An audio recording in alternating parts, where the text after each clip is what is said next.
Mesdames et messieurs, bonjour. En pleine période de vacances, en ce jour où nous célébrons la fête de Sainte Anne et Joachim, nous recevons l'abbé Séraphin. L'abbé Séraphin est prêtre de l'archidiocèse de Libreville, à mission d'études à Rome, et il est bibliste. Et nous voulons donc découvrir avec lui comment lire la Bible, puisque elle est non seulement un livre, mais elle est une bibliothèque. Monsieur l'abbé, bonjour. Bonjour mon père, je vous remercie pour cette invitation que vous m'adressez et j'aimerais saluer les auditeurs, les téléspectateurs de Cathol TV, rendre grâce à Dieu pour cette initiative qui est en train de prendre l'envol dans notre diocèse et dans notre pays. Alors, comment lire la Bible? Voilà le thème qui m'a été proposé de partager avec vous. Et avant de rentrer dans le vif du sujet, j'aimerais lire un passage très intéressant et fondateur de la foi d'Israël. Le passage est tiré du livre de Deutéronome au chapitre 6, versets 4 à 10. Écoutons. Écoute Israël, Yahvé notre Dieu est le seul Yahvé. Tu aimeras Yahvé ton Dieu de tout ton cœur, de toute ton âme et de tout ton pouvoir. Que ces paroles que je te dicte aujourd'hui restent dans ton cœur. Tu les répéteras à tes fils. Tu les leur diras aussi bien assis dans ta maison que marchant sur la route. Couché aussi bien que debout. Tu les attacheras à ta main comme un signe, sur ton front comme un bandeau. Tu les écriras sur les poteaux de ta maison et sur tes portes.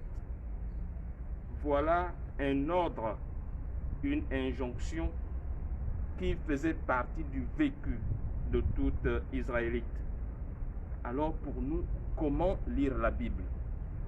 Et avant de répondre à cette question, on peut d'abord s'intéresser à la Bible elle-même. Qu'est-ce que la Bible?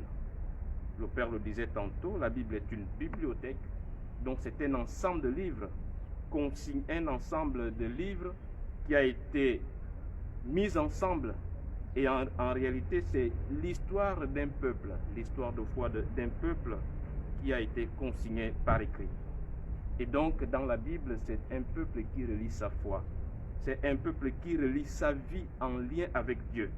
C'est un peuple marqué par sa géographie et par une mentalité du Proche-Orient. Donc, même dans le temps de vacances, on peut lire la Bible pour découvrir ce peuple qui est en marche. Et ce peuple fait l'expérience de la présence de Dieu dans sa vie. Mais maintenant, pourquoi lire la Bible? Effectivement, nous pouvons lire la Bible pour découvrir cette histoire. La Bible est remplie effectivement de belles histoires. La Bible, c'est une bibliothèque. Elle nous instruit. Et donc, la Bible, c'est l'histoire de l'homme, l'histoire de tout homme. Et donc, la Bible peut devenir le miroir de l'être humain. Parce que, comme le disent souvent les penseurs, c'est qu'il n'y a rien de nouveau sous le soleil.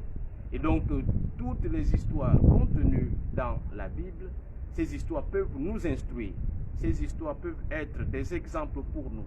Ces histoires peuvent nous motiver pour effectivement savoir que dans la vie, nous ne sommes pas seuls. Nous ne sommes pas les premières personnes à vivre telle ou telle situation. Voilà l'importance pour lire la Bible. Mais comment lire la Bible? Voilà la véritable question. Parce que tout le monde peut lire la Bible, on rentre dans une chambre, on regarde, on lit. Mais comment? Et effectivement, pour lire la Bible, nous avons besoin de deux choses. Et c'est Saint Augustin qui l'a résumé. Foi et compréhension. Foi et intelligence. Donc, il faut croire pour comprendre, mais aussi il faut comprendre pour croire. Et donc, ça va ensemble. Autrement dit, la foi et la raison, comme disait le pape Jean-Paul II, sont comme les deux ailes de l'avion. C'est-à-dire, l'un ne va pas sans l'autre.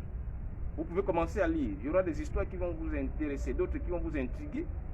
Et alors, comment faire pour comprendre?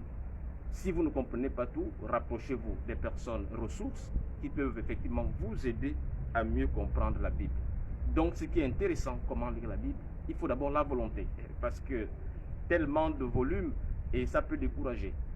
Ça peut décourager à lire, mais essayez, c'est vraiment une très belle entreprise, c'est une belle initiative.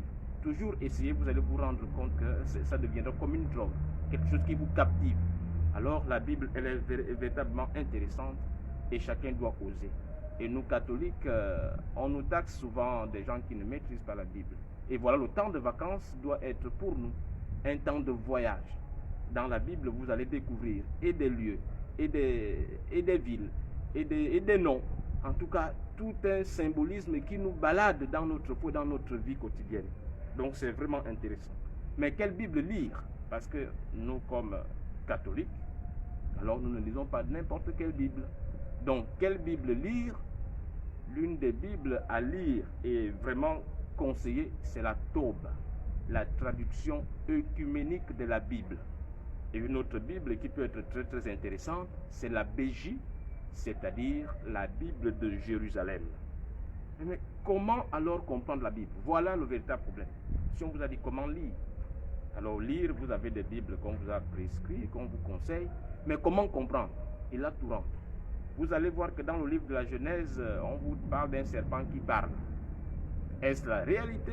Est-ce la mythologie? Comment comprendre? Là aussi, c'est intéressant parce que en entrant dans ce monde biblique, vous allez découvrir de très belles choses. Mais sachez que la Bible a son langage. Il y a deux formes de langage. Il y a le langage scientifique qui rend compte de la réalité, qui donne l'exactitude de ce qui existe. Et il y a le langage symbolique qui nous met en relation. Alors pour véritablement expliquer cette chose, vous vous imaginez, vous voyez un jeune homme, vous dites voilà un jeune homme courageux. Alors courageux, c'est un adjectif qui a un sens. Si vous ouvrez le dictionnaire, vous allez trouver le sens de courageux. Or si je dis voici un homme lion, vous ne pouvez pas entendre par là que cet homme est à la fois lion. Donc c'est un langage, mais un langage symbolique qui nous met en relation avec des individus, parfois avec Dieu et avec nous-mêmes. Donc, lire la Bible, c'est une véritable entreprise qui doit intéresser chacun à son niveau. N'ayez pas peur d'ouvrir votre Bible, n'ayez pas peur de lire et surtout, n'ayez pas peur de poser des questions aux personnes ressources qui peuvent vous apporter des éclaircissements et des réponses adéquates pour grandir dans votre vie de tous les jours et dans votre vie de foi. Je vous remercie.